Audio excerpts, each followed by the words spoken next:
Welcome back दोस्तों। स्वागत है हमारा channel movie explain in Hindi में। तो दोस्तों आज मैं एक्सप्लेन करूंगा एक मलयालम थ्रिलर मूवी को जो कि इस साल की one of the best Indian movies में से एक है, जिसका नाम है नया 2। और ये मूवी हाल ही में ही नेटफ्लिक्स पर रिलीज हुई है।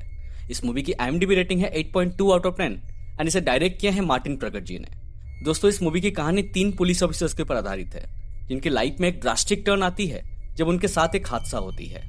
Now without wasting any further time let's start the video.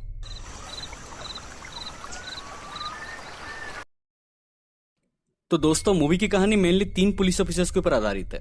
पहले हैं ACP KP मनियन जो कि एक वेटरन है और 20 साल से पुलिस डिपार्टमेंट में है। मनियन की एक बेटी है जो कि एक आर्टिस्ट है और वो अपनी बेटी से बहुत ही ज्यादा प्यार करते हैं। दूसरा है पुलिस वुमेन सुनीता जो कि एक सिविल पुलिस ऑफिसर है और अपनी माँ के साथ ही रहती है। दोस्तों सुनीता एक दलित होती है और उसकी एक रिलेटिव बीजू उसे हमेशा परेशान करता था। सुनीता चाहकर भी कुछ कर नहीं पाती थी क्योंकि बीजू पॉलिटिकली काफी प्रभावशाली था। इसीलिए सुनीता और कोई उपाय ना पाकर अपने सर्कल इंस्पेक्टर के पास एक कंप्लेंट करती है ताकि वो उसे थाने में बुला के एक वार्निंग दे सके। तीसरा है प्रवीण माइकल जो कि नया नया पुलिस डिपार्टमेंट ज्वाइन किया है और उसे ASI मनियन के नीचे ड्राइवर के रूप में अपॉइंट किया जाता है। प्रवीण की एक बीमार माँ होती है जिनकी तबीयत को लेकर वो हमेशा परेशान रहता था। अब ये तो थे हमारी कहानी के मुख्य किरदार। अब बढ़ते हैं कहानी की तरफ।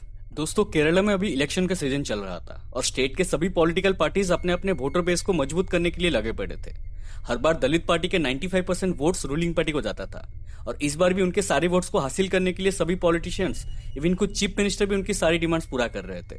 मूवी के पहले कुछ सीन्स में हम लोग देख पाते हैं कि कैसे गवर्नमेंट और पॉलिटिशियंस पुलिस को अपना पपेट बना के उनसे अपना सारा काम करवा रहे हैं और पुलिस के पास कोई भी फ्रीडम नहीं है किसी भी चीज को मना करने के लिए। ये सब के बीच में हम लोग देखते हैं कि सुनीता के कंप्लेंट के बाद इंस्पेक्टर दलित पार्टी वर्कर बीजू को वार्निंग देने के लिए पुलिस स्टेशन बुलवाते हैं। बीजू अपने कुछ साथियों के साथ पुलिस स्टेशन आता है और गुटखा खा के दीवार के ऊपर थूक देता है। ये देखकर ACP मनियन बहुत ज्यादा गुस्सा हो जाते हैं और बोलते हैं कि तुम्हारी हिम्मत कैसे हुई इधर थूकने की। ये पुलिस स्टेशन है, तुम्हारा घर नहीं। इसे बिना साफ करे तुम आज घर नहीं जाओगे। मगर बीजू एकदम ढीठ के माफी खड़ा था जिससे मानो उसे कुछ फर्क ही नहीं पड़ रहा था। वो ACP का मजाक उड़ाते हुए उनके मुंह के ऊपर हंसने लगता है। ये देखकर मनियन और भी ज्यादा गुस्सा हो जाते हैं मगर तभी उन्हें दलित पार्टी के कार्यकर्ता रोक देते हैं। तभी इंस्पेक्टर पुलिस स्टेशन पहुंचते हैं और प्रवीण उन्हें अगले 3 दिन के लिए छुट्टी मांगने के लिए उनके ऑफिस में जाता है क्योंकि उसे अपने माँ को लेकर हॉस्पिटल जाना था। मगर इंस्पेक्टर उसे छुट्टी देने के लिए मना कर देते हैं क्योंकि इलेक्शन सर पर था। प्रवीण गुस्सा होकर ऑफिस से बाहर निकलता है और अचानक बीजू से टकरा जाता है जो कि ऑफिस के बाहर खड़ा था और उसका फोन नीचे गिर जाता है। बीजू प्रवीण के हाथ पकड़ लेता है और बोलता है कि मुझे मेरा फोन उठा के दो। प्रवीण बोलता है नीचे झुको और अपना फोन उठा लो। मगर बीजू बोलता है कि वो हम पहले किया करते थे, अब हम लोग नीचे नहीं झुका करते। मैं आपको तब तक जाने नहीं दूंगा जब तक आप मेरा फोन नहीं उठा देते। प्रवीण एकदम से भड़क जाता है और बीजू को एक धक्का मार के दीवार पर पिन कर देता है। मगर तभी मनियन जो कि पहले से बीजू के ऊपर भड़के हुए थे अचानक आके उसे एक जोरदार थप्पड़ मारते हैं जिससे बीजू नीचे गिर जाता है और इसके बाद पुलिस और उसके ग्रुप के बीच में हाथापाई शुरू हो जाती है। प्रवीण बीजू को लेकर सेल के अंदर बंद कर देता है और उसके बाकी साथियों को बाहर निकाल के गेट बंद कर देता है। मगर वो लोग भी अपने पार्टी का नारा लगाना शुरू करते हैं और एक आदमी अपने मोबाइल फोन से ये सब रिकॉर्ड करने लगता है। ये सब देख के मनियम एकदम आग बबूला हो जाते हैं और अपना सर्विस गन दिखा के उन्हें वहां से भगा देते हैं। हम लोग बीजू को देखते हैं जो कि सेल के अंदर से पुलिस को उल्टा पुल्टा बोल के उनसे बदतमीजी करने लगता है। कुछ समय के बाद इंस्पेक्टर को SP की एक कॉल आती है और वो उन्हें बीजू को अभी के अभी छोड़ देने के लिए बोलते हैं क्योंकि बीजू दलित पार्टी का एक प्रमुख कार्यकर्ता था। उससे कुछ होना मतलब रूलिंग पार्टी के हाथ से दलित लोगों का वोट चले जाना और प्रेशर में आके इंस्पेक्टर उसे तुरंत छोड़ देते हैं। इसके बाद बीजू जानबूझ के खुद के साथ साथ उसके दोस्तों को एक हॉस्पिटल में एडमिट करवा देता है ताकि वो ये प्रूव कर सके कि पुलिस ने उनके साथ क्या जुल्म किया है। जिस वजह से इंस्पेक्टर मनियन और बाकी पुलिस वालों को जाके उनसे माफी मांग के ये मामला को यही खत्म करने के लिए बोलते हैं ताकि उनके जॉब्स के ऊपर कोई आंच ना आए। उसी रात को मनियन, प्रवीण और सुनीता उनके एक सीनियर ऑफिसर के बेटे की शादी में जाते हैं जहाँ मनियन खूब शराब पीते हैं। इसलिए वो अपने भतीजा राहुल को वहां पर बुलाते हैं ताकि वो उन लोगों को सही सलामत घर पे छोड़ सके। मगर रास्ते में अचानक राहुल एक स्कूटी को धक्का मार देता है जिससे वो आदमी नीचे गिर जाता है। वो लोग नीचे उतर के उसे देखने जाते हैं और देखते हैं कि वो आदमी पूरा खून से लथपथ था और ये आदमी और कोई नहीं बल्कि बीजू का दोस्त जयंत था। मनियन बहुत ज्यादा डर जाते हैं क्योंकि अगर इससे कुछ हुआ तो सबको ये लगेगा कि वो लोग जानबूझ के बीजू और उसके साथियों को चोट पहुंचा रहे हैं और ये एक बहुत बड़ा पॉलिटिकल मुद्दा बन जाएगा। प्रवीण देखता है कि जॉइन अभी भी जिंदा है और वो लोग उसे हॉस्पिटल लेने के लिए गाड़ी में भर्ती करते हैं। मगर तभी राहुल डर के वहां से भाग जाता है जिसके बाद वो लोग उसे किसी तरह हॉस्पिटल लेकर आते हैं। मगर हॉस्पिटल पहुंचते ही वो लोग अपने सामने बीजू और उसके दोस्तों को देखते हैं और इससे पहले बीजू जॉइन को पहचान पाता वो लोग उसे जल्दी से ICU में भर्ती कर देते हैं। मगर डॉक्टर बोलते हैं कि जॉइन ऑलरेडी मर चुका है। ये सुन के तीनों एकदम से घबरा जाते हैं और इससे पहले बीजू को ये बात पता चले वो लोग वहां से जाने लगते हैं। बीजू भी इतने रात को मनियन और प्रवीण को यहाँ देखकर उसे थोड़ा शक होता है और वो सीधा आईसीयू में जाता है और वहां उसका दोस्त जयंत को मरा हुआ देखकर वो अपने सभी साथियों को बुलाता है और उन तीनों को पकड़ने बोलता है। मनियन, प्रवीण और सुनीता पीछे के गेट से वहां से भाग जाते हैं और सीधा अपने पुलिस स्टेशन में पहुंचते हैं, जहां वो लोग इंस्पेक्टर को सारी बातें बता देते हैं। मनियन इंस्पेक्टर को समझाने की कोशिश करते हैं कि उन्होंने एक्सीडेंट नहीं किया है, बल्कि उनका भतीजा राहुल गाड़ी चला रहा था। इंस्पेक्टर बोलते हैं कि राहुल को गाड़ी चलाते हुए किसी ने भी नहीं देखा है और अगर हम लोग उसके खिलाफ एक केस भी फाइल करते हैं तो लोगों को ऐसा लगेगा कि हम लोग एक झूठा केस फाइल किए हैं ताकि तुम तीनों को बचाया जा सके।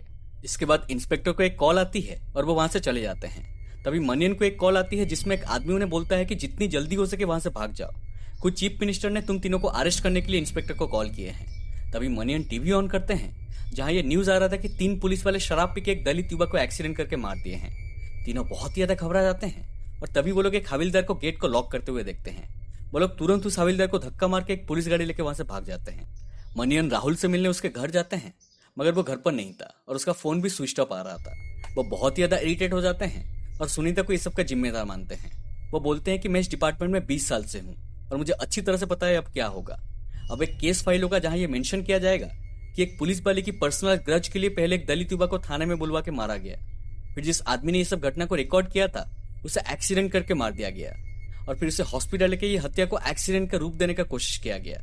मनियन बोलते हैं कि उन्हें बस कुछ भी करके 3-4 दिन तक छुप के रहना पड़ेगा, जब तक इलेक्शन खत्म ना हो जाए।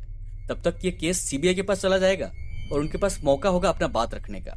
इसके बाद हम लोग चीफ मिनिस्टर को एक प्रेस मीटिंग बुलाते हुए देखते हैं और वो बताते हैं कि वो तीनों पुलिस वालों के खिलाफ मर्डर केस फाइल हुआ है और हम लोग जल्द से जल्द उन्हें अरेस्ट करने वाले हैं। इतना ही नहीं, वो तीनों को पकड़ने के लिए सीबीआई का एक स्पेशल टीम बुलाते हैं जिसे लीड कर रही थी एसपी अनुराधा। सीएम सिटी के सभी रास्ते में नाकाबंदी करके एक एक गाड़ी को चेक करने बोलते हैं। वो उन तीनों को किसी भी हालत में इलेक्शन से पहले अरेस्ट करना चाहते थे, नहीं तो दलित की सारी वोट्स उनसे निकल जाएगी। इधर तीनों गाड़ी को एक जगह छोड़ देते हैं और अपना सिम कार्ड निकाल के फेंक देते हैं। प्रवीण एक आदमी के फोन से अपना एक दोस्त हकीम को बुलाता है जो कि उन्हें अपने गाड़ी में मुनार छोड़ देता है। वो लोग एक टी स्टॉल में जाते हैं जहां चाय वाले के फोन से सुनीता अपने माँ को कॉल लगाती है। पुलिस उन तीनों के परिवार लोगों के फोन को टैप कर रही थी, इसलिए उन्हें उनकी लोकेशन पता चल जाती है। अनुराधा तुरंत अपनी टीम के साथ मुनार के लिए निकल पड़ती है। इस तरफ मनियन, प्रवीण और सुनीता को लेकर बटोपड़ा नाम की एक जगह चले जाते हैं जहां वो 10-15 साल पहले ड्यूटी के लिए अपॉइंट हुए थे और उनकी वहां पे काफी कॉन्टैक्ट्स थी। इस तरफ पुलिस प्रवीण के दोस्त हकीम को पकड़ लेती है और पास की लोकेलिटीज में पूछताछ करने पर उन्हें पता चलती है कि कुछ लोग उन तीनों को बटोपड़ा जाते हुए देखे हैं। इसके बाद हम लोग न्यूज में देखते हैं कि एर्नाकुलम डिस्ट्रिक्ट में जयंत की मौत को लेकर दंगा शुरू हो गई है, जहां अपोजिशन पार्टी के लोग दलित लोगों के साथ मिलकर स्ट्राइक्स वगैरह करके आम आदमी के ऊपर हमला कर रहे हैं। अब सीएम एसपी के ऊपर और भी प्रेशर डालने लगते हैं और इन तीनों की परिवार लोग को अरेस्ट करने का ऑर्डर देते हैं। इधर मनियन मूर्ति नाम की एक आदमी से मिलते हैं जिसको उन्होंने पहले कैनबिस रेड के दौरान काफी मदद किए थे। मनियन बोलते हैं कि उन्हें 2-3 दिन के लिए यहाँ रुकना है क्योंकि पुलिस उनके पीछे पड़ी हुई है। मूर्ति बिना कुछ सवाल किए उनका मदद करने के लिए मान जाता है। इसी दौरान हम लोग देखते हैं कि मनियन काफी ज्यादा टूट चुके थे और खूब शराब पीने लगते हैं। प्रवीण उन्हें रोकने की कोशिश करता है मगर वो बताते हैं कि वो अपने बेटी से बहुत ज्यादा प्यार करते हैं और वो कभी भी ये बात को सह नहीं पाएंगे अगर लोग उसे खूनी की बेटी बुलाएंगे। दोस्तों, उसी रात गांव में एक फेस्टिवल चल रहा था जिसके दौरान प्रवीण कुछ सामान लेने के लिए बाजार जाता है। कुछ देर बाद पुलिस भी वहां पर पहुंचती है और पूछताछ करने के बाद उन्हें वो दुकानदार मिलता है जिसने प्रवीण को सामान बेचा था और वो भी प्रवीण का फोटो देखकर उसे पहचान लेता है।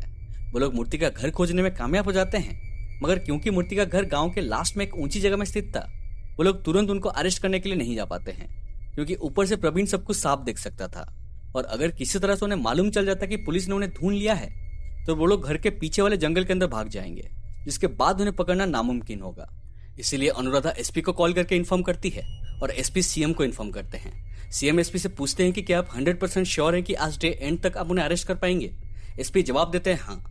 दोस्तों, सीएम का ये पूछने के पीछे कारण यह था कि उन तीनों की अरेस्ट को लेकर सिटी में दंगा बहुत ही ज्यादा हिंसक हो चुका था और इसे रोकने के लिए सीएम को जल्द से जल्द कोई स्टेप लेना था। इसीलिए वो एक प्लान बनाते हैं और एक झूठा न्यूज अनाउंस करते हैं कि उन तीनों को अरेस्ट कर लिया गया है और उन्हें जल्द से जल्द कोर्ट में पेश किया जाएगा। फिर वो 3 फेक लोगों का फेस ढककर मीडिया के सामने उन्हें जेल में भर्ती करते हैं ताकि सबको ऐसा लगे कि सच में पुलिस ने उन तीनों को अरेस्ट कर लिया है। इस तरफ अनुराधा एक रिस्क लेकर धीरे धीरे छुपते हुए उन्हें पकड़ने के लिए आगे बढ़ती है। जैसे ही वो लोगों के पास पहुंचते हैं, प्रवीण एक ब्लूटूथ की आवाज सुन लेता है और पुलिस को उनके तरफ आते हुए देख लेता है। प्रवीण सुनीता को लेकर जंगल के अंदर मनियन का नाम पुकारते हुए भागने लगता है और एक पुरानी मंदिर के पास रुक जाता है और वहां जो देखता है उसका होश उड़ जाता है। दोस्तों, मनियन अपने आप को फांसी लगा के सुसाइड कर लिए थे। तभी पुलिस भी वहां पर पहुंचती है और वो लोग मरियम को मरा हुआ देखकर हैरान हो जाते हैं। उन्हें मनियन की फोन मिलती है जिसमें उनकी एक वीडियो थी जिसमें वो बोल रहे थे कि वो तीनों बिल्कुल बेकसूर हैं और उस दिन गाड़ी उनका भतीजा राहुल चला रहा था। वो ये वीडियो को लेकर सबको दिखाने के लिए बोलते हैं ताकि बाद में उनकी बेटी को कोई एक खूनी का बेटी ना बोले। दोस्तों, ये सीन काफी ज्यादा हार्ट ब्रेकिंग था। अब मनियन की सुसाइड पुलिस के लिए बहुत बड़ा हेडेक था क्योंकि वो लोग पहले से 3 फेक लोगों को अरेस्ट कर चुके थे और अब सीएम भी हेल्प करने के लिए मना कर देते हैं। इसीलिए पुलिस सीक्रेटली मनियन के लाश को एर्नाकुलम में लाती है और प्रवीण और सुनीता से एक पेपर में साइन करने के लिए फोर्स करती है जिसमें लिखा था कि मनियन यहाँ आने के बाद सुसाइड किए हैं, जिससे होगा ये कि जयंत का मौत का पूरा जिम्मेदार मनियन को ही माना जाएगा। मगर वो लोग साइन करने से मना कर देते हैं क्योंकि वो लोग नहीं चाहते थे कि मनियन के मौत के बाद उनकी बेटी उन्हें एक खूनी के रूप में देखे। एसपी बताते हैं कि तुम्हारे साइन करने से या ना करने से कोई फर्क नहीं पड़ता क्योंकि हमारे पास और भी रास्ते हैं तुम्हें खूनी साबित करने का। वो उन्हें एक वीडियो दिखाते हैं जिसमें राहुल का स्टेटमेंट था जो बोल रहा था कि उस दिन गाड़ी वही चला रहा था, लेकिन जब मनियन जॉइंट को अपने सामने से आते हुए देखते हैं तो अचानक वो गाड़ी का स्टीयरिंग मोड़ देते हैं और उनकी एक्सीडेंट हो जाती है और वहीं पर जॉइंट की मौत भी हो जाती है। इसके बाद हम लोग देखते हैं कि पुलिस मनियन की बॉडी को रस्सी से लटका के एक फेक ड्रामा शुरू करती है ताकि सबको ऐसा लगे कि वो यहाँ आने के बाद सुसाइड किए हैं और फॉरेंसिक टीम वहां पहुंचकर उनकी फोटोज लेने लगती है। मूवी के अंत में हम लोग देखते हैं कि इलेक्शन का दिन है और लोग वोट देने के लिए अपने अपने बूथ में जा रहे हैं और उसी दिन प्रवीण और सुनीता को कोर्ट में लिया जा रहा है जिनके फेस में कोई भी एक्सप्रेशन नहीं है। और दोस्तों, मूवी यहीं पर खत्म हो जाती है। तो दोस्तों, ये थी नारुतो मूवी की पूरी कहानी। आई नो कि मूवी की एंडिंग काफी ज्यादा हार्ट ब्रेकिंग है जहां हमें यह बताया नहीं गया कि प्रवीण और सुनीता के साथ क्या हुआ। मुझे लगता है कि जैसे हमारे करप्ट सिस्टम में होता है, अब उन्हें अपनी पूरी जिंदगी जेल की 4 दीवारों के बीच में गुजारनी पड़ेगी। हम लोग इससे पहले बहुत सारे हीरो वाले पुलिस मूवीज देख चुके हैं जिसमें एंड में हमेशा पुलिस की ही जीत होती है, मगर इस मूवी में मैं डायरेक्टर को दाग देना चाहूंगा कि उन्होंने बहुत ही ज्यादा रियलिस्टिकली और जेन्युइनली सभी चीजों को दिखाया है कि एक्चुअली हमारे पुलिस सिस्टम कैसे काम करता है और एक आम लो रैंक पुलिस वाले की लाइफ कितनी बदतर है। उन्हें किसी भी प्रकार की फ्रीडम नहीं दिया जाता है और पूरी जिंदगी सीनियर्स की ऑर्डर मानते मानते गुजर जाती है।